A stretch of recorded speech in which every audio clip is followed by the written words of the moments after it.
پاکستان کے top doctors کے ساتھ اپوائنٹمنٹ بک کریں، وہ بھی پیشنٹ فیڈ بیک دیکھتے ہوئے۔ آج ہی اولا ڈاک ایپ ڈاؤن لوڈ کریں۔ اولا ڈاک، ڈاکٹر کا اپوائنٹمنٹ آسانی سے۔ جی، میں پروفیسر فاطمہ محبوب ہوں۔ کنگ ایڈورڈ سے میں نے پڑھا ہے اور university position holder, gold medallist, silver medallist ہوں۔ ایک مدت ہو گئی ہے ڈاکٹرز کو پڑھاتے پڑھاتے، کافی سال سے یہی شغل چل رہا ہے، لیکن 17 سال سے تو میں فل پروفیسر ہوں اور مختلف پوزیشنز پہ اس پروفیشن کی خدمت بھی کرتی رہی، انجوائے بھی کرتی رہی ہوں۔ پرنسپل بھی رہی، ڈپٹی ڈین، سپروائزر، کنوینر، ایگزامنر، بہت سارے شکر ہے۔ تو آج ہم نے جس ٹاپک پہ بات کرنی ہے وہ ہے myths about ڈائبٹیز۔ آپ سب کو پتہ ہے کہ ڈائبٹیز ایک بہت کامن بیماری ہے اور یہ بڑھتی چلی جا رہی ہے۔ اس وقت دنیا میں کم از کم 422 ملین لوگوں سے زیادہ لوگ جو ہیں وہ شوگر سے افیکٹڈ ہیں، اور یہ ایسی بیماری ہے جو غریبوں کی بھی ہے، امیروں کی بھی ہے، ینگ لوگوں کی بھی ہے اور اولڈ ایج میں بھی ہوتی ہے، اور اس کی بہت ساری کمپلیکیشنز ہیں۔ کچھ کمپلیکیشنز جو ہیں وہ تو ہم ٹریٹمنٹ سے بھی جو ہے کنٹرول کرنی مشکل ہوتی ہیں، کچھ کمپلیکیشنز جان لیوا بھی ہو سکتی ہیں۔ اس لیے ہماری پبلک کو زیادہ سے زیادہ اس کے بارے میں آگاہی ہونی چاہیے۔ ویسے جس طرح میں پڑھاتی ہوں تو میں ہمیشہ یہ کہتی ہوں کہ جو بیماریاں لمبی چلنی ہیں، یہ کرونک النس ہے، کئی سال چلنی ہیں، اس میں ایجوکیشن آف دی پیشنٹ جو ہے وہ بہت ضروری ہے۔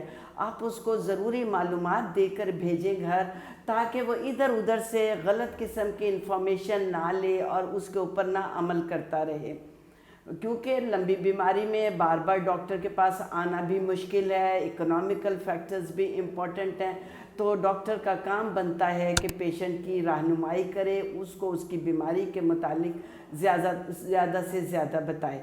آج جو ہم نے ٹاپک لیا ہے وہ شوگر کے متعلق ہے، کیونکہ شوگر کے متعلق بہت سی باتیں ایسی، myths کا مطلب یعنی غلط مفروضے، بہت ساری باتیں ادھر سے ادھر چلتی جا رہی ہیں۔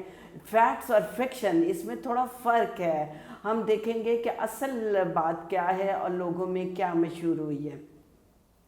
سب سے پہلے تو یہ ہے کہ جب ہم کسی کو بتاتے ہیں کہ تمہیں شوگر ہے تو ڈینائل کا فیکٹر بہت زیادہ ہے، وہ اتنی آسانی سے مانتے نہیں ہیں۔ زیادہ پیشنٹس یہ بحث کرتے ہیں کہ جی ہمارے گھر میں تو کسی کو بھی نہیں ہے، تو برے وقت کا کوئی پتہ نہیں ہوتا، یہ کبھی بھی شروع ہو سکتی ہے، کہیں بھی شروع ہو سکتی ہے۔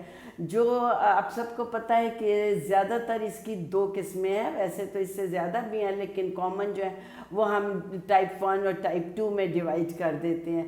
ٹھیک ہے، ٹائپ 2 کی وجوہات ڈیفرنٹ ہیں، ٹائپ 1 کے ڈیفرنٹ ہیں، تو یہ اگر فیملی ہسٹری ہے تو زیادہ چانسز ہیں کہ شوگر ہو جائے گا، لیکن یہ ضروری نہیں ہے، کسی وقت بھی کسی کو بھی ہو سکتی ہے۔ پھر زیادہ لوگوں کا خیال ہے، وہ یہ سوال کرتے ہیں کہ جی میں تو زیادہ شوگر کھاتا بھی نہیں ہوں، پھر بھی مجھے ہو گئی ہے۔ اس کا زیادہ شوگر کھانے سے تعلق نہیں ہے۔ یہ بات ٹھیک ہے کہ اگر آپ شوگر زیادہ استعمال کرتے ہیں تو آپ کی کیلریز زیادہ جا رہی ہیں، موٹاپا ہو سکتا ہے، جو کہ موٹاپا جو ہے شوگر کنٹرول میں رکاوٹ پیدا کرتا ہے، اس کی کمپلیکیشنز کو بڑھاتا ہے۔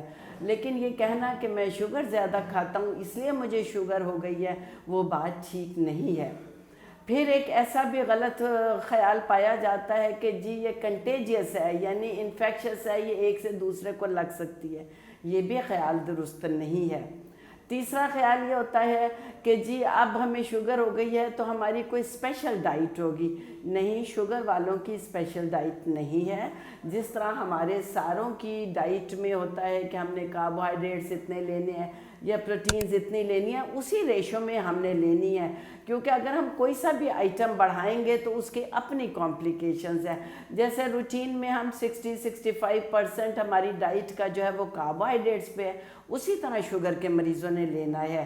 جو پروٹینز ہماری ہیں وہ اسی طرح ہم نے جاری رکھنی ہے. فیٹ کا بھی اسی طرح ہی رول ہے. لیکن ہم کرتے کیا ہیں کہ کاربوہائیڈریٹس سمپل کاربوہائیڈریٹس نہیں، یہ کمپلیکس کاربوہائیڈریٹس کر لیتے ہیں.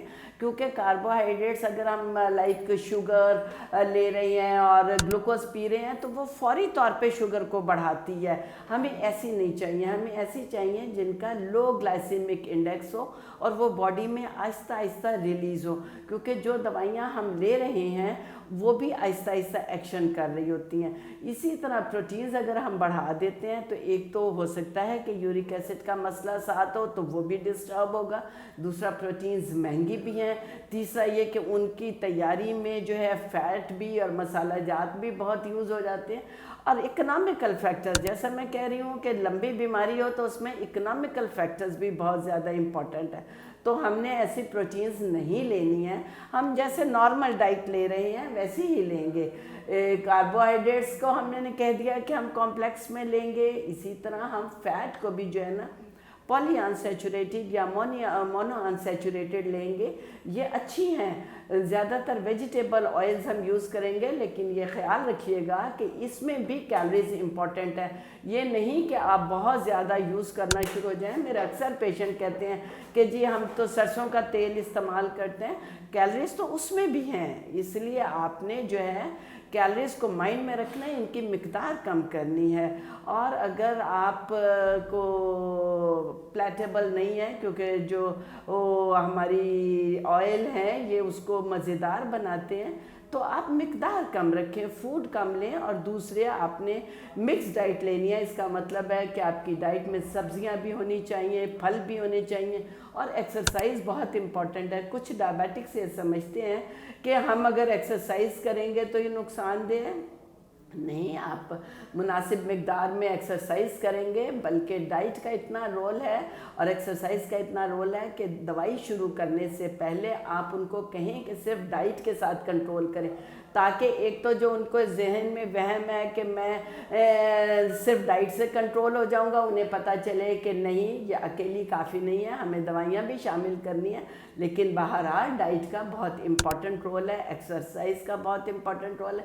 یہ ایک بہت بڑا ٹاپک ہے. جتنا ہم اس پہ ڈسکس کریں وہ کم ہے، کیونکہ ایک تو یہ بیماری لمبی ہے، اس کی کمپلیکیشن زیادہ ہیں، اس کی قسمیں زیادہ ہیں، مینجمنٹ پرابلمز ہیں.